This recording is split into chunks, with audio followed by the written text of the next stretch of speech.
fazer isso. Mas eu penso o seguinte: tem tanta gente pensando diferente, mas querendo ir na mesma direção, que nós temos que achar uma velocidade para todo mundo. E dizem que a velocidade de qualquer bando é a do seu membro mais lento, né? Na verdade.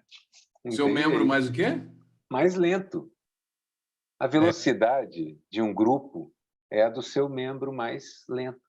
Eu não sabia disso, não. Gente, um grupo, senão ele deixa de ser, se desfaz, se fragmenta, uma parcela vai para frente, a outra fica lá atrás, já não é mais um grupo. É aquela coisa do lobo que anda no último lugar da matilha? Na verdade, os lobos mantêm o mesmo passo, passo mesmo, eles têm um passo padrão deles lá. Mas se alguém tiver machucado ou um pouco mais lento, eles vão ficar mais lentos. Depende do prestígio, se é um chefe de matilha, coisa assim, claro. Miguel. Mas o fato, Conde, é que não dá para esperar que todo mundo queira fazer na velocidade que a gente quer. E nem na que você quer. Bom, o debate vai ser bom. Miguel, fala um pouquinho, então. Peraí, deixa eu desligar o WhatsApp aqui, que ele fica fazendo barulhinho. Tem uma TV funcionando atrás de você? Tem uma TV funcionando. Quer que desliga? Não, só estou falando. Eu posso esconder. Hoje eu fiquei ouvindo bolero. Não, tá bonito, tá bonito. Eu não sei, eu estou muito perplexo com tudo que está acontecendo. Não fique perplexo, por favor. Já basta de perplexidade no Brasil. Todo mundo está perplexo há 5 anos no Brasil. Eu acho que as pessoas se preocupam menos com o que o Bolsonaro faz de absurdo e mais com o fato que ele pediu desculpas depois. Aí, mas ele falou da Constituição, da democracia, todo mundo dá importância a isso. Não dá importância. Que pessoas? Para o fato que ele foi lá, entendeu? Que ele foi lá, ele concordou com a manifestação, ele foi lá. Aí isso as pessoas parece que tem uma vontade de esquecer rapidinho e só lembra do fato, não, depois ele valorizou a democracia. Miguel. Isso parece a Folha, não sei quem mais disse isso. Porque... Deixa eu perguntar. Até o Estadão chutou. Não, de jeito nenhum, esse cara não dá. As pessoas estão loucas para achar que o Bolsonaro tomou o bom caminho. Estão loucas para achar isso. Calma. Peraí, deixa eu perguntar, antes de começar aqui, perguntar uma coisa para mim. Você tem visto a Globo News, Miguel? Tenho, muito menos. Não é uma crítica, estou fazendo uma pergunta. Não, eu tenho visto muito menos do que eu via naquela época antes da pandemia. Não, eu estou curioso com uma coisa, peraí. Eu estou curioso com uma coisa. O Manhattan Connection ainda existe? Eu não sei, eu não vejo, eu nunca vi. Existe. Você não vê? Existe? O Arueira sabe! Eu não vejo, mas eu tenho um grande amigo que assiste em todos, acho que é domingo, não sei, mas assiste. Ele coleciona, todos, né? Ele grava, ele né? assiste todos. Ele só não coleciona porque tem no site da Globo News. Eu queria saber o que aqueles caras estariam falando a essa altura do campeonato. Quer dizer, pandemia, Nova York... É um tema, né? O que será que o Manhattan Connection a essa altura... Uma boa pergunta. Não é uma boa pergunta essa? A resposta não é tão boa, mas assim mesmo é uma boa pergunta. Eu acho que eu vou até assistir. Eu, curiosamente, estava acompanhando a Globo News, quando o Mandetta fazia aquelas entrevistas coletivas. Eu ficava curioso para saber a quantas Aliás, andavam. Meninos, vou pegar água, que eu esqueci de pegar. Fica à vontade. Você está em casa, viu, Arueira? Sinta-se em casa. Está todo mundo em casa aqui. Está todo mundo em casa. A grande vantagem... A grande vantagem desse período é que você acha todo mundo, né? Todo mundo. Você acha todo mundo, né? A pessoa não pode falar, não está. Como assim não está? Manda prender.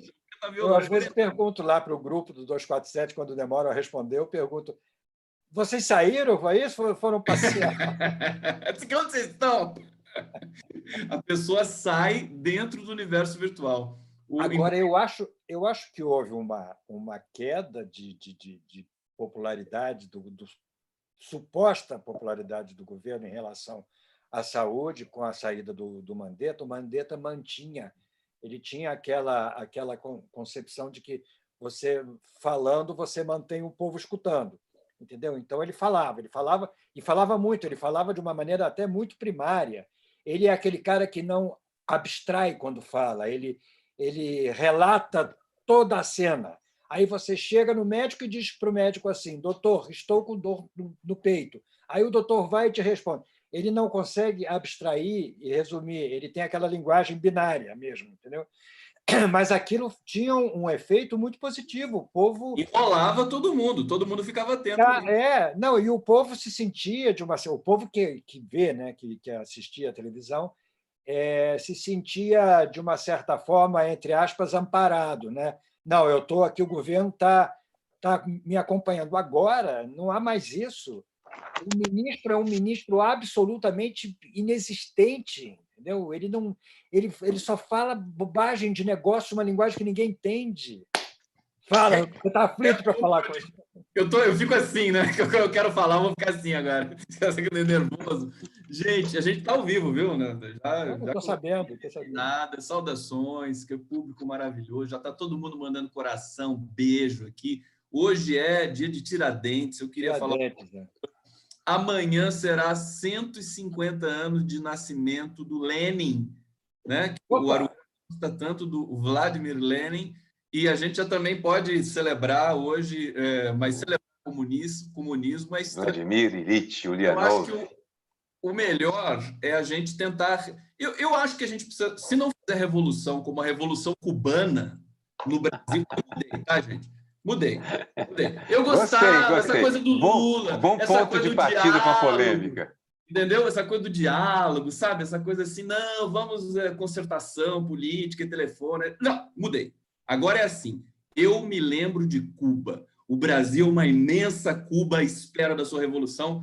Eu acho que é os... Eu quero é o foquismo. Pelo menos assim você dorme mais tranquilo com o seu projeto de vida. Entendeu? Pois é o foquismo. Esse projeto de vida a gente dorme. Vamos começar essa polêmica aí? Vai, Aroeira, esfola o condão, vai, quero ver como Primeiro, tudo bem? Boa tarde, pessoal. Não. Acho super bacana, assim. Problema. Não temos uma Serra Maestra que caiba a população brasileira que está por aqui com o Bolsonaro. Isso começa por aí. E, geralmente, aqui na América Latina mesmo, as experiências ditas revolucionárias, onde você vai para uma Serra Maestra qualquer e dali exerce o foquismo, né, Miguel? Da nossa geração sabe o que é o foquismo. Foquismo? O que é foquismo? Os focos de revolução acontecendo em vários lugares e tal. Eu acho impossível isso acontecer agora, com o tipo de vigilância que os caras são capazes de fazer, se quiser, com drones, escambau. Você vê, a própria estrutura dos terroristas árabes, em geral, que seria algo similar de alguma forma, está começando a sofrer com isso e não conseguir. Fazem só bobagens do tipo explodir mercado. Capacidade de organizar a população, de descer, de tomar um quartel, de conseguir adesão do exército, zero. No horizonte, zero. O que eu acho é que podemos assustar os caras um pouco com a ideia, essa ideia mesmo de que o fosso precisa diminuir, que está na cabeça até de liberais, é por causa do medo que eles estão. Acho que essa é uma ferramenta que a gente tem, um certo receio que eles têm de que essa massa não pare de crescer, de gente do outro lado deste fosso aí. Então, temos mais capacidade de negociar agora, onde a pandemia deixou evidente que, com a globalização, a gente não tem resposta com esse tipo de Estado zero que os caras querem. Então, acho que a gente tem um ponto de partida para negociar.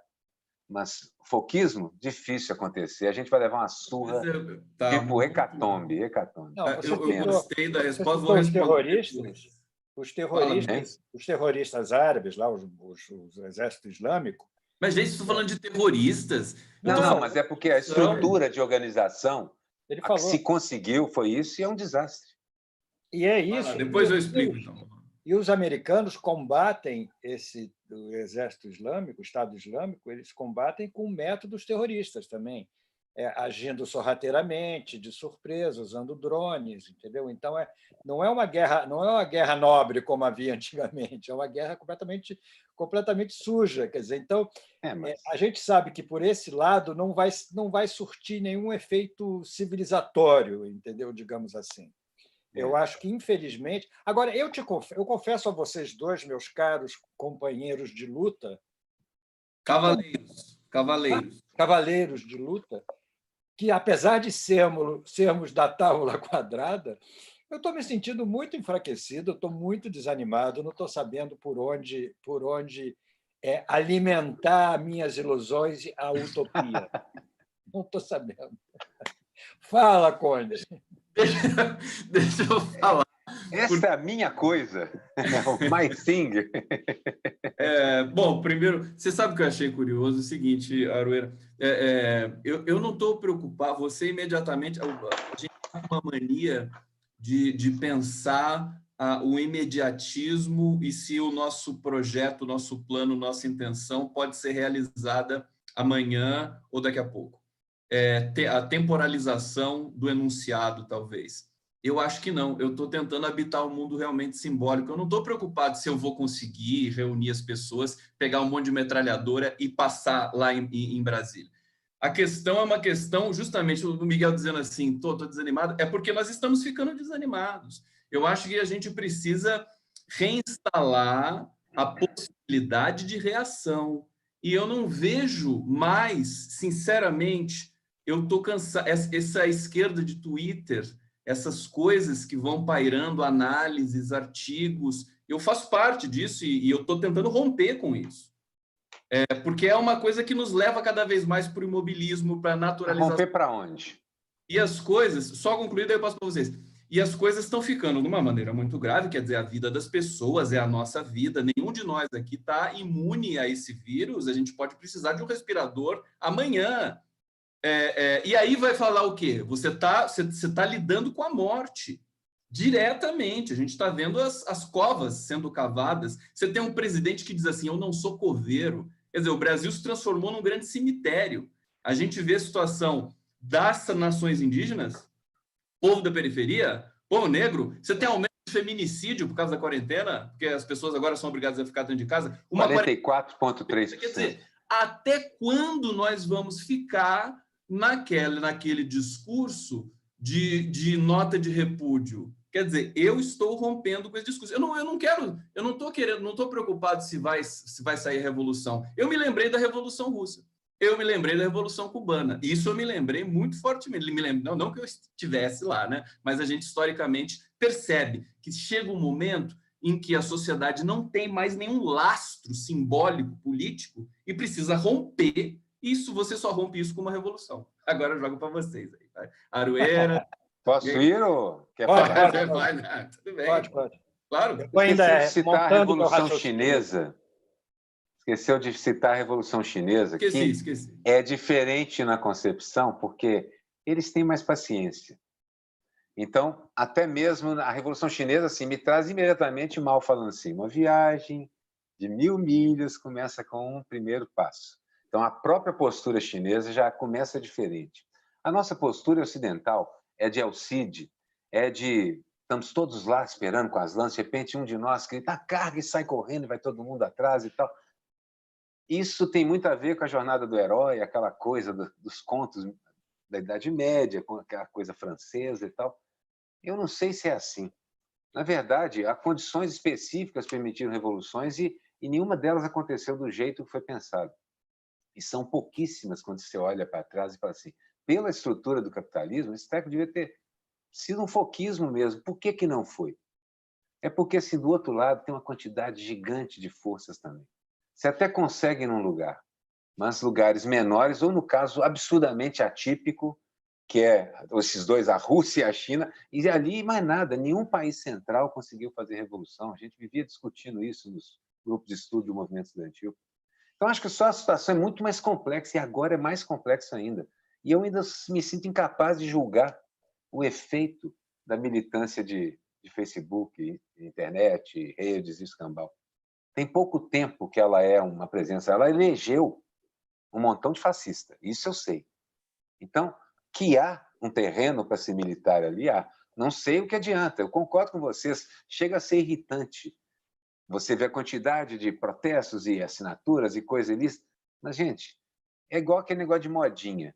Toda vez alguém chega e reclama, agora virou modinha. Espera aí, é impossível algo não virar modinha num planeta com 6,5 bilhões de pessoas. Com todo mundo se comunicando. 7 pontos, como é que é? 7,8. 7,8. Eu tô uns 8, 10 anos atrasado. Nos anos 90, 3 semanas atrasadas. Para vocês terem a ideia é mais presente ainda. É impossível todo mundo não fazer igual. Um bando de macacos, 7 bilhões de macacos de imitação, claro que todo mundo vai fazer igual. O efeito social disso, eu não sei. Desse nosso debate, é o lado psicológico, né, que aflorou agora. Nós aqui, em meio a essa situação inédita, né, uma situação dramática, trágica, que a gente não sabe como vai evoluir, nós estamos aqui demonstrando, apesar de não querer, demonstrando um certo desânimo. Né? Não, otimismo, Não, você. Aqui é 2-1. Eu quero sangue, eu quero sangue. Estamos aqui falando de revolução, gente. É uma loucura isso.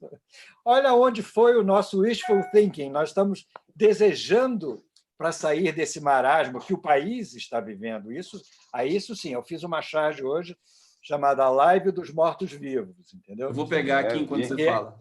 Que é sobre isso, sobre essa, e que eu não aguento mais esse vai e vem. Aí o Bolsonaro comete uma estrepolia, aí o pessoal fica todo indignado, aí no dia seguinte ele fala uma coisa, todo mundo volta atrás, entendeu? Eu não aguento mais isso, entendeu? Eu não aguento mais esse joguinho, né? Esse joguinho, essa passada de pano, essa pizza no final do dia, o tempo todo. Quer dizer, eles acham que moram numa Suécia, numa Dinamarca, entendeu? Que a República está preservada, que os valores democráticos, a social-democracia... Gente, isso aqui está cada dia mais República das Bananas, entendeu? E tem realmente um selvagem mandando nesse país, entendeu? Mas quem acha isso, Miguel? Eu não conheço ninguém que ache isso. Eles acham o quê? Só os bolsomínios, e eles têm aquele número que eu sei onde eles estão, aquele núcleo, aquele cancro a ser extraído, mas quem mais acha isso? Eu não conheço nenhuma pessoa que ache que o Bolsonaro tem saída. Não conheço. Só conheço gente falando assim, como tirar? Não sabe o que fazer. Hoje, mas isso é um processo que mudou muito nos últimos meses, entendeu? As pessoas... Mudou demais. As pessoas afirmavam categoricamente que tinham votado em branco, votado nulo. Eu não conheço, quer dizer, eu até conheço, mas eu não me relaciono com ninguém que tenha votado no Bolsonaro diretamente. Conheço quem tenha votado em branco ou nulo. Eles já estão até com vergonha de assumir isso, entendeu? Preferem agora não falar desse assunto, entendeu? Mas isso mudou. O panorama mudou e hoje a gente tem um dilema grande, é o seguinte: tirar e vem quem? O Mourão? É melhor ou é pior? O que é? O impeachment é o caminho? Eu sinceramente, eu não sei. Eu não sei. Sim, mas o problema, então, é esse que eu falei. O que fazer com essa... Me faltam palavras. Alguém me ajuda? O que fazer com essa coisa? Evolução. Chega de análise. Chega de... Peraí, deixa eu fazer agora. Vamos lá, eu vou com você. Vamos lá. Calma. Só falar de revolução. Daqui a pouco vocês vão sair daí e vão vir para Caçapava aqui. Vão vir ficar... Não, estou indo. Não vai ser o núcleo de quartela aqui em casa, entendeu? Agora, peraí, deixa eu ir... Caçar Conde. Nós vamos caçar Conde, não Caçapava. Caçar Conde. Deixa eu ver um bate-papo aqui. O pessoal está curtindo, olha só. Ludmila Maciel...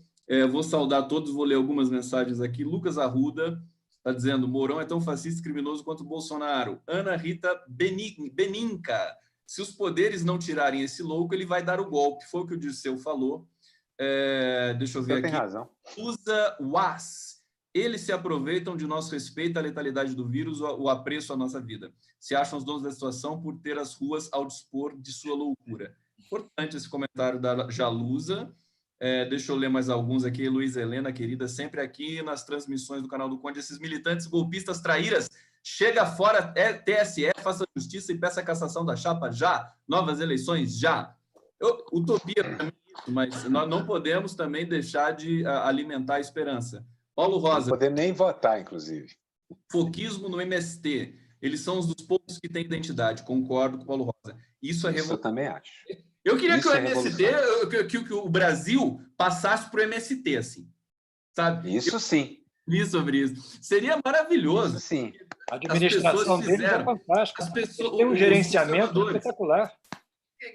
Ficam falando em cima de mim aqui, com falta de respeito aqui na Revolução, palavras de ordem aqui, isso aqui é uma live revolucionária, vamos ter respeito. Eu ia fazer uma... Porque, assim, eu estou esquizofrênico agora, eu tenho de admitir para você. Tem um lado que eu estou revolucionário, tem outro lado que eu ainda estou no passado, analisando.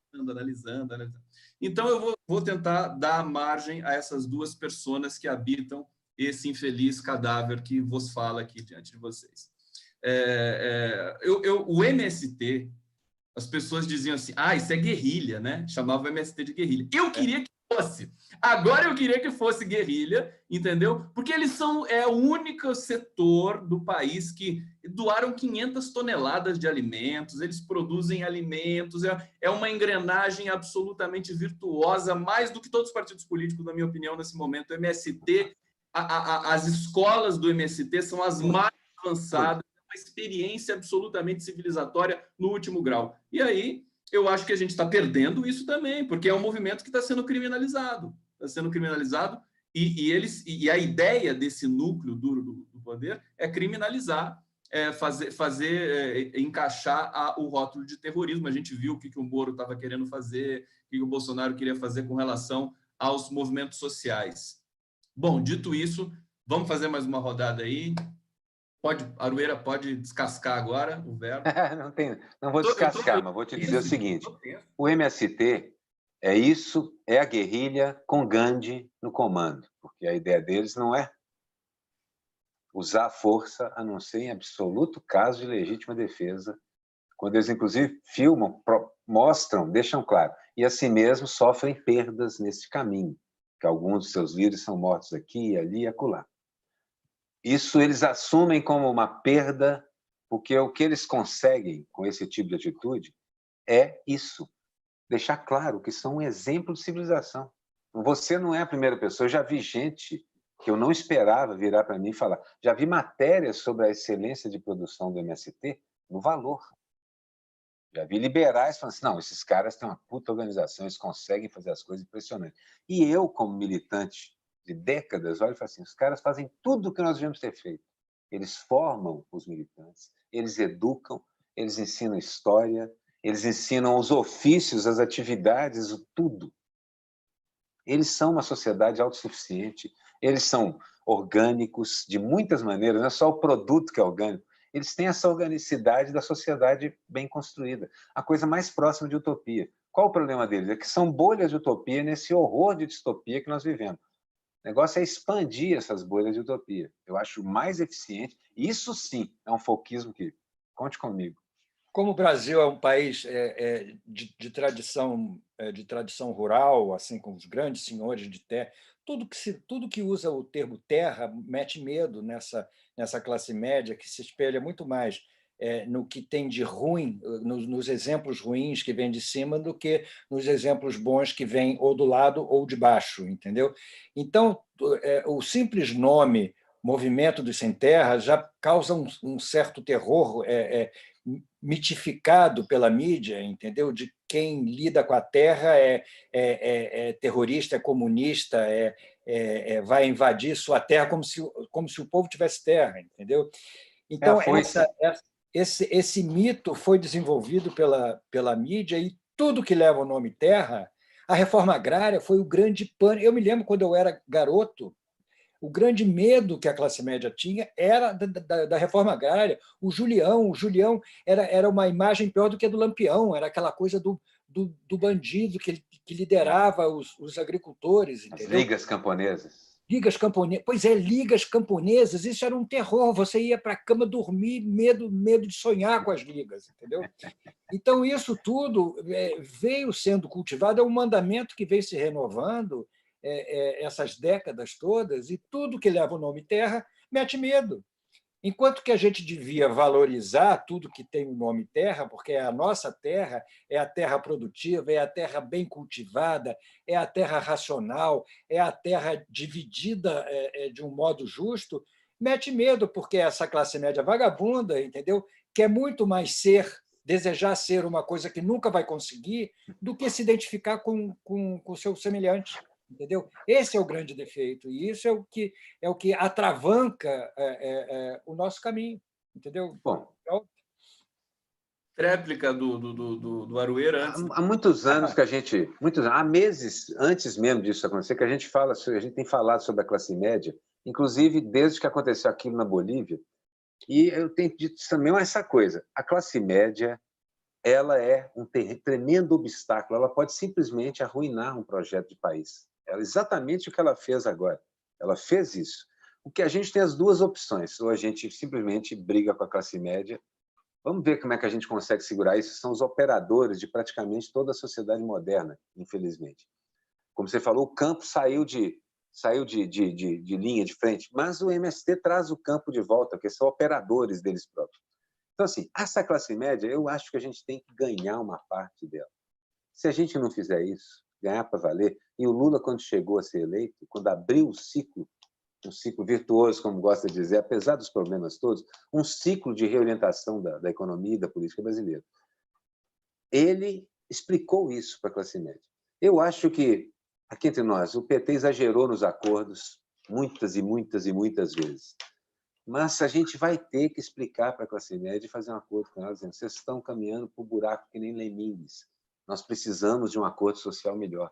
Sem isso, a gente não consegue, porque não temos capacidade de impor pela força, e dificilmente, sem a classe média, a gente consegue mostrar o espetáculo que é o MST. A classe média opera jornais, comunicação, bancos, o escambau.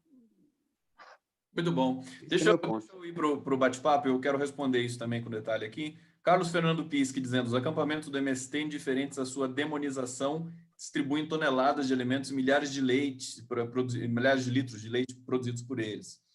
Heloísa Helena dizendo aqui de novo: precisamos retomar o que é nosso, revolução. Samuel Quintana, muito bom.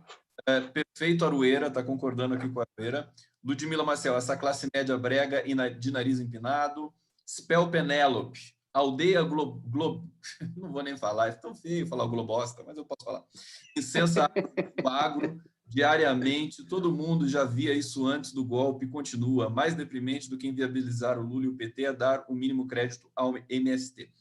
Bom, eu acho que essa coisa da sedução da classe média, essa fase eu estou realmente complicado.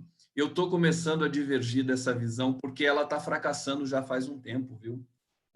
Realmente, eu acho que ela é bonita. Então, eu vou ler uma frase do Safatli para vocês, que eu estou lendo desde ontem. É um artigo novo que ele publicou no El País, e ele diz o seguinte: diante do... Eu li agora, acabei de ler. Adorno e Horkheimer disseram um dia que nada mais estúpido do que tentar ser inteligente. Nossa pretensa supremacia intelectual ainda irá nos matar. Eu acho que é um indicador que nós estamos usando o ritmo, o tom errado. Inclusive, aí voltando um pouco mais para a minha esquizofrenia estrutural, mais analítico, né? O PT, os partidos, PT, sobretudo, que é o maior partido brasileiro, progressista, se reuniu para realinhar o tom. É preciso subir o tom, certo?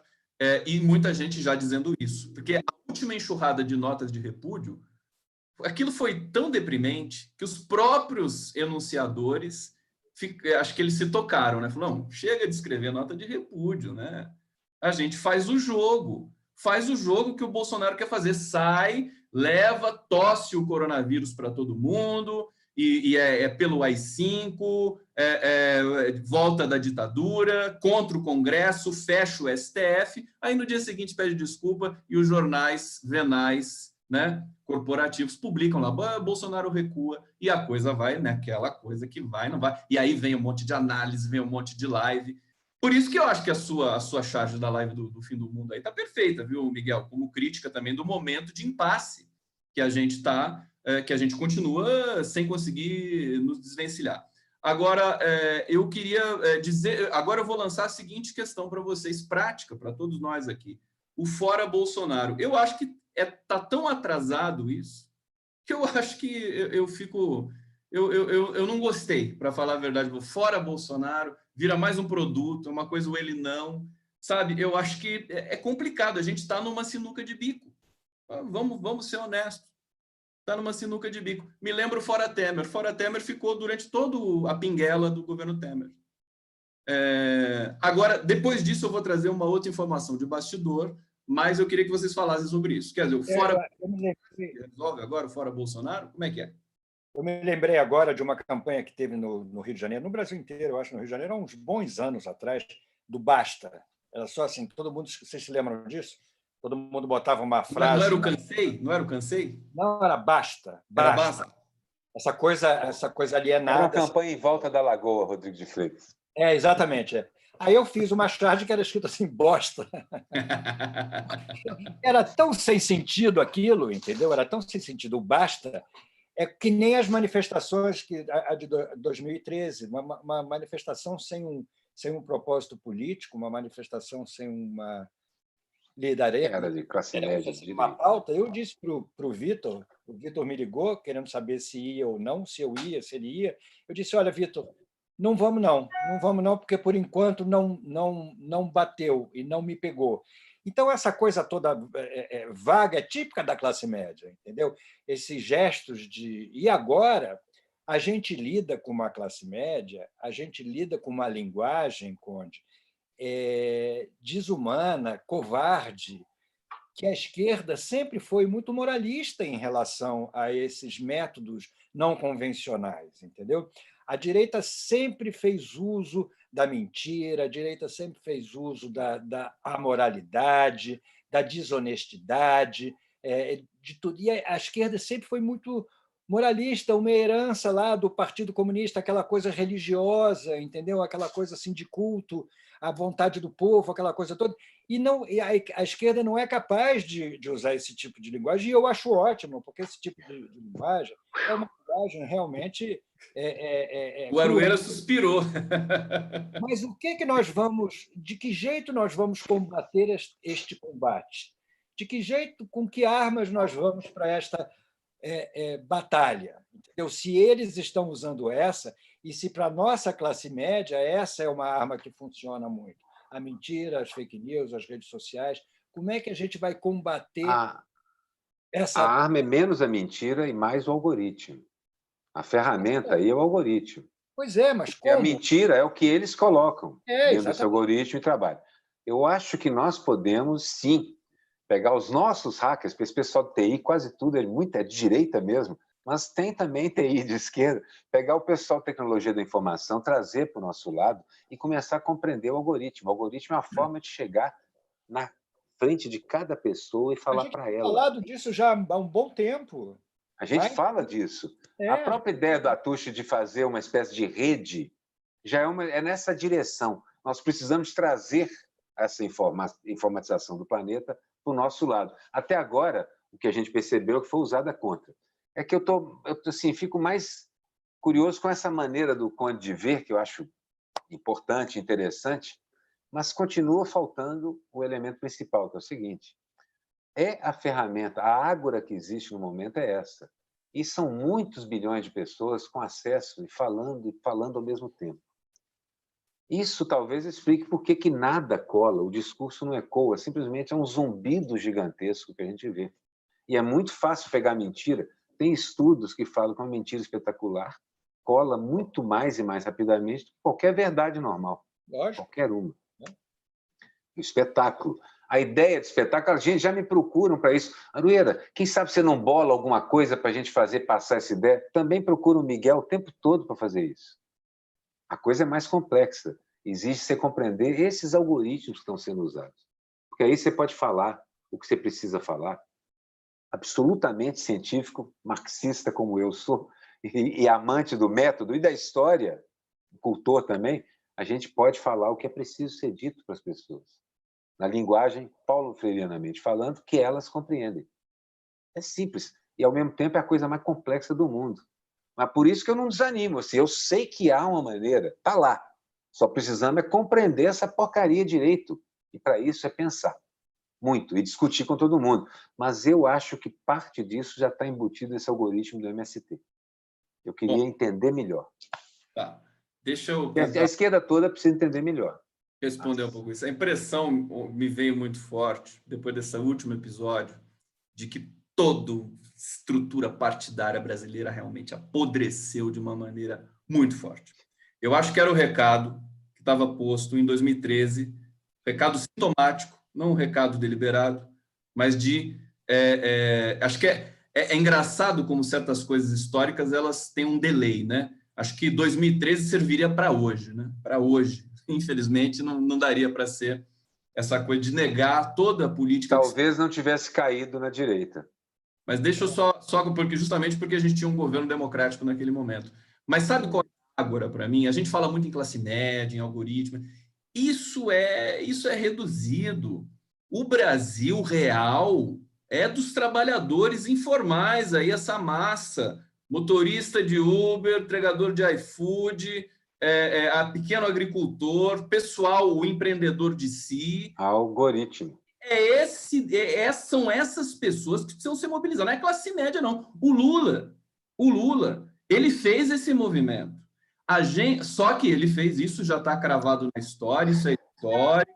O Brasil vivia um período de entusiasmo com a democracia no momento em que o Lula apareceu. Ele foi beneficiado por isso, e temos de entender esses movimentos históricos também. Mas agora, eu acho que acho que a gente deve, para o Lula, sobretudo, não estou nem falando do PT, essencialmente, porque o PT é uma extensão da personalidade do Lula. Agora, a gente deve produzir esse movimento, falar com esses caras. É o discurso simples, não é o discurso acadêmico ou o discurso da técnica. Isso é a direita que está fazendo. Então, esse sentimento que me veio muito forte. Por isso que eu flerto com essa questão da revolução. Posso falar sobre isso? Claro. Flerto com essa questão da revolução, porque eu acho que a gente está ignorando e a gente está ignorando com isso que o Safatli falou dessa supremacia intelectual que a esquerda acha que é a propriedade dela. Então, acho que é preciso ser mais humilde e fazer como o Lula fez nos anos 80. Mas agora ele não vai poder fazer isso de novo porque as circunstâncias são outras. Eu acho que essa é uma questão que eu queria colocar para vocês. Vamos lá, Aroeira. Eu precisava falar sobre isso porque é o seguinte, não é agora. Um colega seu, linguista, o Chomsky, está avisando que a política está se afastando das populações há 30 e tantos anos, quase 40 anos que ele está avisando. Está explicando de muito, eu vi vários vídeos, textos onde ele explica. Todas as pesquisas mostram que os políticos caminham numa direção e o desejo da sociedade noutra, e isso cria um calo que depois, ultimamente, foi aproveitado para destruir a política. Nós vimos isso acontecer na nossa frente. Então, tem 30 anos que isso está sendo dito. Eu acho assim, isso acontece, a gente sabe, não apodreceu de uma hora para outra, não é isso. Essa estrutura está comprometida de muitas maneiras diferentes há 30, 40 anos. Não é agora. O próprio PT, ao embarcar dentro da estrutura política da pequena burguesia, entra nessa, o PT entra nessa, qualquer partido de esquerda entra nessa, a não ser que se mantenha puro e revolucionário. Difícil também. Por outro lado, eu não quero a classe média do meu lado para ela me ajudar, apesar de ser de classe média. Não, a classe média tem que ser neutralizada, é isso que eu estou tentando falar. Ela atrapalha muito mais do que... Olha, poucas coisas podem destruir tanto um país feito a classe média. Fizeram isso aqui agora, votando, elegendo esse cara. A gente tem que neutralizar. A classe média, elas são operadoras da estrutura. Os caras paralisam tudo, mais facilmente do que trabalhador, porque os trabalhadores estão perdendo emprego. Como é que ambulante faz greve? Você mesmo falou, concordo. Agora, esse pessoal também vive dentro do algoritmo. A comunicação deles é principalmente através dessa coisa chamada WhatsApp. Todas as outras redes são mínimas. Essa rede é gigantesca. É lá que eles se organizam, é lá que motoboy avisa todos os colegas quando um deles é atropelado em São Paulo, é lá que tudo acontece. Então, a gente precisa compreender o algoritmo. Claro. Não, outra coisa, a gente precisa neutralizar a porcaria da classe média. Nisso. Acho que a gente tem que ampliar um pouco, inclusive pensar... Isso aí é lugar de fala. Quem precisa ser trabalho deles também. Vamos ouvir o Miguel um pouquinho sobre isso? Não, eu estou ouvindo aqui, pensando e raciocinando, isso só aumenta a minha angústia, porque eu sinto que nós estamos cada dia mais distante desse tipo de solução. É óbvio que esse é o caminho. Quando eu faço a pergunta que eu não sei de que jeito combater esse combate, é um pouco isso, porque eu acho que Eu não vislumbro ainda nenhuma canalização em relação a isso, nenhuma atitude.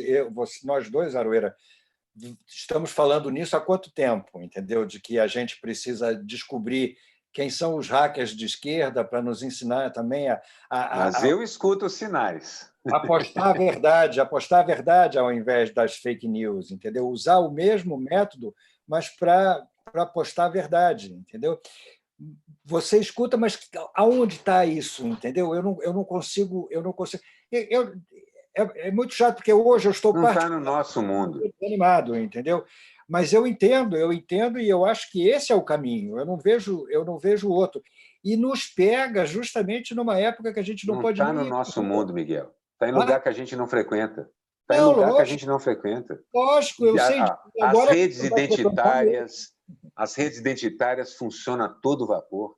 Um exemplo claro disso que eu estou falando, assim, eu tenho um amigo, Rodrigo França, que faz teatro negro. Ele entende que eles trabalham dentro deles e é uma das poucas coisas no Rio de Janeiro que tinha teatro funcionando, casa cheia o tempo todo, porque o cara compreende que essas estruturas, esses grupos todos querem falar. A gente não está falando porque no mundo onde a gente está andando, a gente só encontra esse eco bobo de gente que não levanta a bunda da cadeira para fazer nada. É a classe média mesmo. Esse pessoal não está na classe média. Está no outro tipo de coisa. Os negros, os grupos os indígenas, por exemplo, estão trabalhando suas próprias... O MST, estão vivendo seus mundos, e eu espero que essas pessoas é que têm que fazer esse trabalho. Meu objetivo agora é neutralizar a porcaria da classe média e fazer o que me pedirem para fazer. A gente tem uma síndrome de revolucionário violenta também, né? Mas isso é bom, né? A gente acha que vai resolver. A nossa formação, né? A gente não consegue pensar de outro jeito, entendeu? Bom, Miguel, eu vou ler o bate-papo. Eu queria fazer mais a sequência do bloco aqui, trazendo as charges de vocês para a gente comentar um pouquinho. A gente não fez a semana passada, vamos fazer isso? Vamos. Então, peraí, deixa eu ver aqui. Primeiro bate-papo para o nosso público aqui. Deixa eu ver aqui. São Lopes, eu já escuto os teus sinais aqui, citando ao seu Valença. Samuel Quintana de Souza dá um diálogo interno aqui. Deixa eu ver. Beto Volmer. Miguel, atrás de você, sob a escada, é uma TV antiga? Podíamos ver algumas coisas do passado e localizar nossos erros. Outro dia me perguntaram se eu subia essa escada aqui de trás. Eu digo, eu não subo quase nunca. Ali em cima tem um giral, tem livros ali, tem um sofá, tem um material antigo meu, os arquivos antigos. Eu quase não subo ali. A escada é muito perigosa, mas é aquela escada que foi inventada por Santos Dumont, que tem degraus alternados, assim, um mais largo. Não sabe, o Santos Dumont inventou até isso. Exatamente. Uma escada. O cara realmente não tinha o que fazer, né? O cara só ele só vinha voando. Ele inventou essa escada para a casa dele aqui em Petrópolis, entendeu? Ele tem uma casa que é muito estreita e vertical, então a escada não podia ocupar tanto espaço. Aqui é a mesma coisa. E ali embaixo é uma estreitinha. Se alterna. Deixa eu colocar aqui. E agora eu mudei, peraí, deixa eu só colocar aqui as charges do Aroeira primeiro. Eu quero fazer uma tour rápida, né? Porque não dá tempo da gente. Essa aqui eu só vou fazer para degustação. Uma eu queria comentar com a Aroeira, que eu achei. Essa aqui é antes do Mandetta ser demitido. Deixa eu ver se vai carregar outra aqui. Não está carregando, não sei por quê. Está demorado hoje. Deixa eu ver. Essa aqui me impressionou. Eu até brinquei com a Aroeira no Zap, né? Bom, tem esse meteoro que é o coronavírus, cheio de essas cabeças pendentes do Bolsonaro. E é o morro, mas eu me lembrei da Babel, lembrei da Torre de Babel. O que você pensou fazer essas charges, Aroeira? Pensei foi nas comunidades mesmo, não tinha relacionado com Torre de Babel. Embora seja tudo Babel, esse tempo de todo mundo se comunicando, é tudo Babel. Mas...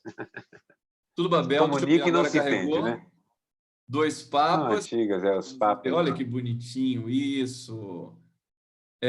Você viu que a pandemia provocou uma enxurrada de releituras da Última Ceia, de várias outras coisas. Todo mundo todas conferência, por exemplo. Todas maravilhosas, É muito legal. Isso aqui é impressionante, acho que a gente já até mostrou que é o dia Que dia que foi esse mesmo? Desculpa.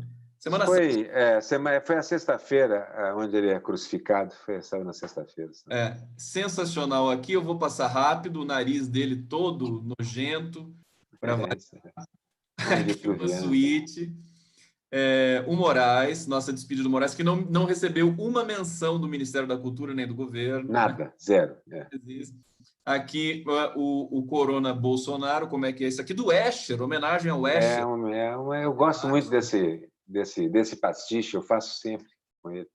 Muito legal. Aqui, nossa, que essa aqui eu tinha até passado batido, não tinha visto. Que coisa muito nojento, né? Uma coisa muito fofa, né? Aqui também o monstro que se consagrou aqui, o Bolsonaro. O pessoal está adorando aqui. Espera aí, deixa eu acelerar, porque eu quero chegar na última. Aqui o Nelson Teich, Terceiro Reich.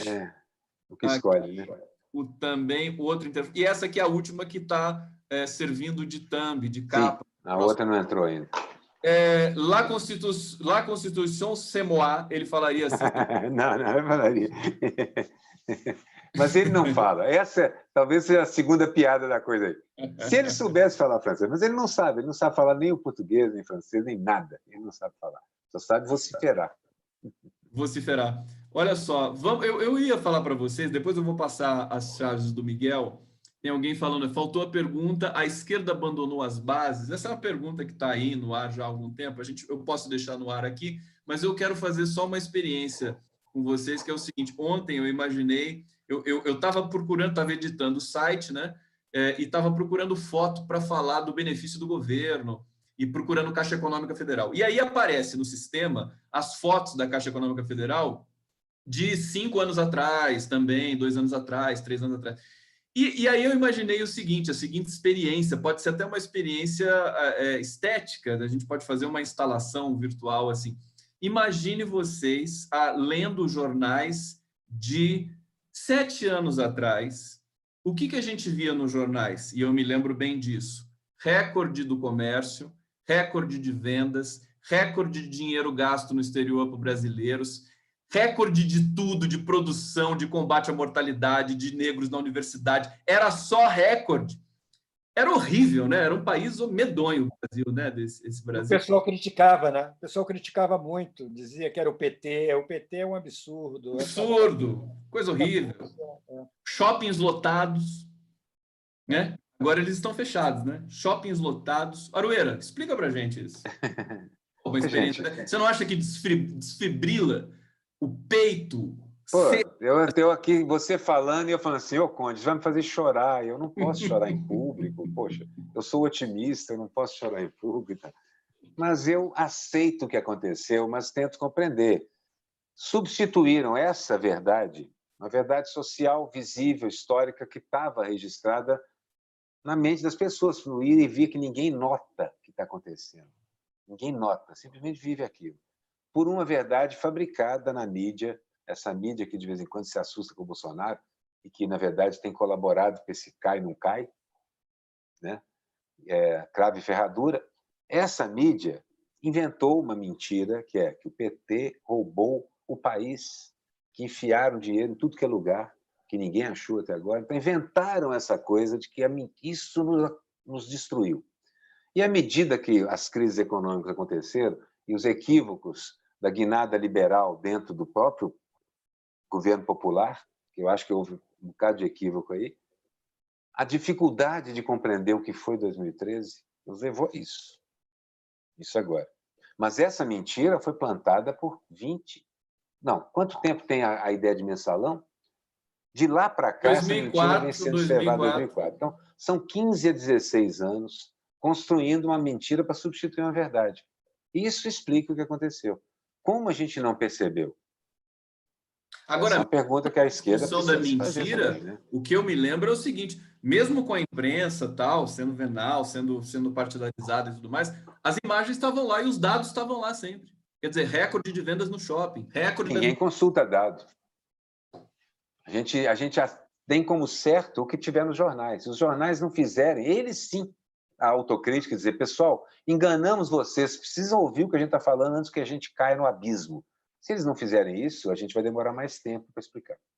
Eu acho que a gente não tem a habilidade de lidar com essa informação, entendeu? Eu acho que Não, mas a gente precisa desses caras para isso, senão vai demorar mais tempo. A grande lição que a gente precisa aprender dessa história toda é que não basta deixar as coisas acontecerem, a gente tem que saber lidar com elas, a gente tem que saber trabalhar a informação, Girar, né? tem que saber cultivar, a gente tem que saber informar para transformar, senão não vai acontecer nunca. E eles fazem isso com as mentiras, mas eles fazem, e a gente não. A gente acha que basta simplesmente deixar a história acontecer, que as pessoas... Não, eles são muito afiados, eles são danados, difíceis de derrubar, entendeu? E eles têm usado essa linguagem desonesta de um jeito eficaz. Nós não. Então, a lição que tem que ficar é o seguinte: Sim. não basta fazer, a gente tem que fazer e trabalhar essa informação. Entendeu? Não há como. Miguel, enquanto você continua, vamos lá. Que nem o MST faz. Exatamente. Olha só, essa imagem do Miguel Paiva já é um pouco mais da semana passada. O vírus está indo embora. O seu Bolsonaro tá bonitinho demais, viu? Bonitinho, né? Tá muito bonitinho. Mas depois eu enfeiei ele. Agora eu tenho enfeiado ele muito. Precisa ficar mais monstro. Eu não sou um caricaturista. Eu vou... Eu sei. Ele explica. Ele acha que a gente está falando sério com ele, Aroeira. Olha só. Eu achei muito legal. Essa eu gostei. Essa é muito bacana. Junta militar, junta comercial. Eu gosto muito dessa ideia do quebra-cabeça também, Miguel. Eu adoro. Eu gosto muito. Eu pensei que você ia falar assim, junta tudo e joga fora. Aqui, vamos ver, estou assumindo Mandetta, pode se mandetar, isola Tais. Aliás, a despedida do Mandetta com abraço, aperto de mão. Ele se arrependeu hoje, ele falou. Que vergonha. Desculpa, né? Hoje ele se arrependeu. Aqui essa coisa fofa, que é o coronavírusinho falando papai para o Bolsonaro, que é o melhor... É aquele negócio, cair no meu colo, né, Miguel? Caiu no meu colo. Caiu no meu colo. Ele não tinha cortado o cabelo ainda. Esse que vocês veem aqui é o Miguel Paiva de máscara. Eu sei que não dá para perceber. Você parece um do Velho Oeste, viu? Com essa máscara. Olha só, o Miguel. Aqui. Essa foi aquela posse do ministro, que foi uma pouca vergonha. Vergonha, é. Aperto de mão e de abraço. Essa aqui foi um sucesso. Essa até hoje as pessoas estão... Essa aí foi... Eu já recebi em vários grupos. Muito bom. As charges de vocês circulam nos grupos. Agora, a camisa dele ficou bonitinha, né? Olha só, a camisa dele ficou realmente... Essa também. Foi um sucesso danado. Recebi em vários grupos também. Sensacional, gente. E essa de hoje? A gente tinha mostrado que é... Deixa eu avisar a moçada que eu vou atrasar um pouquinho. A live do fim do mundo, é isso que você chamou? A live dos mortos-vivos. A live dos mortos-vivos. Temos o último bloco. Deixa eu só dar uma última saudação aqui para o pessoal do bate-papo. Super. A gente tem um público maravilhoso aqui. Boa tarde, Olinda, Pernambuco, presente, Marisete Souza, Lucas Arruda dizendo aqui aquelhor, não sei a que ele está se referindo a melhor. Live maravilhosa, Virgínia Mig dizendo, Beto Mafra, conversa rara, conversa do tipo inteligente, Geraldo Fernandes, e hoje eles têm a máquina pública a favor. Aqui uma piracema de mensagens para nós. Aroeira. Eu gosto do piracema. A informação, né, a percepção que eu tive desse lado, desse conde analítico que eu estou querendo enterrar nessa cova, aproveitar o embalo e ficar só com o conde revolucionário, mas, enfim, a gente não tem tanto controle sobre isso, é que o bastidor de Brasília está muito parecido com o bastidor que foi pré-impeachment sem crime da Dilma Rousseff. Por quê? Porque as pessoas já tem 16 pedidos de impeachment na mão do sim, só está esperando o Rodrigo deixar. As pessoas já acionaram o STF para o STF orientar o Congresso a analisar os pedidos de impeachment, mesma coisa que foi feita com a Dilma Rousseff. A gente percebe que o Bolsonaro está com medo de ser derrubado, porque ele está falando isso o tempo todo. Aí eu queria que vocês fizessem, então, portanto, esse fecho final sobre esse bastidor, sobre a viabilidade do impeachment, se o impeachment não é muito bom para o Bolsonaro, se a gente vai cair numa outra encalacrada. Quer dizer, eu queria que vocês destrinchassem um pouco esse tema aí, começando pelo Aru, meu querido Arueira. Fala. A primeira coisa a dizer é o seguinte, Conde, eu admiro muito o Conde Revolucionário, mas você é um linguista. Precisamos do conde analista, você entende? É importantíssimo ter o conde analista, porque parte do processo é fazer uma análise adequada. Eu lembro quando eu era menino no movimento estudantil, eu tinha um dos mestres nos grupos de estudo que falava assim, gente, uma análise de conjuntura certa faz milagres. É verdade, uma análise de conjuntura boa, completa, profunda, densa, que aquela que o Zé Dirceu fez quando escreveu a Carta aos Brasileiros, entendendo? Essa faz milagres. Botou um governo popular sentado lá no poder em Brasília por uma quantidade, década e meia. Isso faz diferença. Então, precisamos de boas análises. De você é ótima análise, primeira coisa. A segunda coisa é o tema propriamente dito. Que até esqueci qual que é. Qual que é a sua pergunta lá? Não, desse bastidor de Brasília, Tá. viável para o impeachment. Sim, sobre o impeachment, a viabilidade. Ele é viável, mas é lento, embora possa ser apressado. No caso da Dilma, ele foi apressado. Correu tudo numa rapidez impressionante. Mas 2 meses, Miguel falou, há 3 meses ninguém falava, isso é verdade, mas não tinha uma pandemia no meio do caminho. 2 meses no meio de uma pandemia dessas, com os mortos se acumulando, no planeta como um todo, é tempo demais. Então, eu entendo, assim, desde os arranjos que já foram feitos para o Bolsonaro governar pouco, até chegar no impeachment, tem 2 meses, 3 meses no mínimo aí, 2 meses e meio. É muito tempo. Quanto tempo esse Brasil aguenta antes de começar a coisa a ficar pipocar mesmo? Não sei. Porque é verdade, pode ter comoção social. Ainda mais com um governo ruim de jogo feito esse, que nem sabe onde estão as pessoas para quem ele tem que dar o auxílio. E assim por diante. Então, eu acho que o impeachment é a coisa que você tem à mão, mas ele é lento. Gostaria que a gente tivesse uma solução mais rápida. Eu também. Eu não me iludo. É Só óbvio. antes do Miguel, só para fechar um negocinho assim, porque eu preciso deixar claro, tirar o Bolsonaro, não importa o que aconteça depois, é essencial. Isso é para a civilização como um todo, não é só para o país. Vai lá, amigo, desculpa. Esse acaba sendo um dilema, né? Porque eu essencialmente sou contra o impeachment, mas ao mesmo tempo, nesse caso, eu acho que não tem muito jeito, é pior a gente ficar com ele, entendeu? Ele tá envergonhando tanto o nosso sentimento de Brasil, a nossa convivência social, ele está envergonhando tanto a noção de país que a gente tem, que não dá para conviver, aceitar esse homem comandando esse país. Então, eu acho que é uma medida, já que estamos em pandemia, uma medida sanitária até tirar o Bolsonaro. Entendeu? Isso é a primeira parte. A outra Sua é o seguinte, chave do delivery. Exatamente. Quando interessava, a palavra impeachment era a palavra que estava na boca de todo mundo. Tirar a Dilma passou a ser assim uma meta histórica, patriótica, de uma necessidade, de uma atualidade brutal. Hoje é uma palavra que causa um certo... mas o impeachment vai criar tanto problema, a gente já fez um... Por que a gente não foi assim naquela época? Né? Pô, impeachment da Dilma vai dar problema. Não, porque... Agora a gente é assim. É óbvio que Até a esquerda. uma articulação precisa das classes dominantes, dos órgãos de imprensa, da Fiesp, de tudo mais, para derrubar um golpe armado que deu certo. Depois eles se encalaram. E depois deu errado. Mas que deu certo naquela época, deu. Exatamente. E a gente não tem essa mentalidade. Então é o seguinte, se for deixar na mão do processo natural democrático, vai demorar. E a palavra incomoda. Não, impeachment não agora. Tem pandemia, tem não sei o quê. Deixa para lá, deixa para lá. E aí? Assim estamos nós, entendeu? É o impasse. Aí eu quero dizer o seguinte, você sabe por que eu estou com essa recaída revolucionária, Aroeira? É justamente porque eu sou linguista, meu querido, porque eu estou vendo a linguagem precisa de um choque, de um desfibrilador. Calma lá. Mas fica tranquilo, porque assim, se eu arregimentar um exército, você sabe que eu estou aqui em Caçapava, tem um batalhão aqui, e se eles não me matarem antes, quem sabe eu não arregimente eles e levo para Brasília para a gente...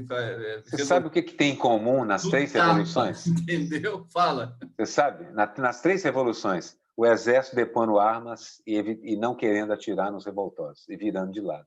Nas 3. Na China, beleza. Em Cuba e na União Soviética, na antiga Rússia. Gente, nós não temos isso. Enquanto a gente conversava nós não temos aqui... Isso. O Fernando Moraes me mandou uma foto com ele assim devidamente trajado para fazer a revolução, porque eu escrevi e publiquei no Nocaute, que celebrando, né, porque amanhã 150 anos de Lenin, né?